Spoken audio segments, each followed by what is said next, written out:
सांगली, मिरज आणि कुपवाड शहर महानगरपालिकेचे माजी महापौर लोकनेते कालकथित विवेकरावजी कांबळे यांच्या द्वितीय पुण्यस्मरण दिनानिमित्त अभिवादन करण्यात आले. विविध क्षेत्रातील मान्यवरांनी आदरांजली वाहिली.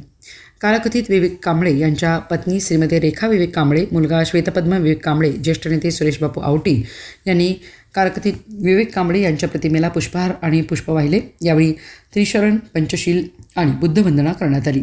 RPI सांगली शहर जिल्हाध्यक्ष पोपट कांबळे, मिरज शहर अध्यक्ष अविनाश कांबळे, मराठा आघाडीचे जिल्हाध्यक्ष संतोष जाधव, जिल्हा प्रसिद्धी प्रमुख योगेंद्र कांबळे, यावेळी राष्ट्रवादीचे नेते ईश्वर जनवाडे यांच्यासहित विविध क्षेत्रातील मान्यवरांनी माजी महापौर लोकनेते कालकथित विवेक कांबळे यांना भावपूर्ण आदरांजली वाहिली.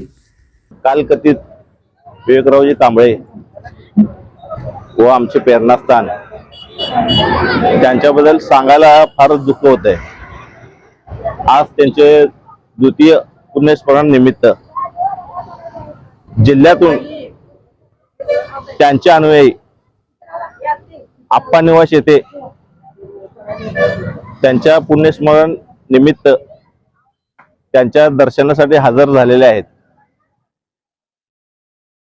रिपब्लिकन पार्टी ऑफ इंडियातील कार्यकर्ते, पदाधिकारी व त्यांना मानणारा बहुजन वर्ग आज येथे दाखल झालेला आहे. सकाळी 10 वाजल्यापासून प्रत्येक जण साहेबांच्या फोटोला पुष्पहार, पुष्पगुच्छ अर्पण करून त्यांचे दर्शन घेत आहेत व साहेबाबद्दल सांगण्या फारच दुःख होत आहे.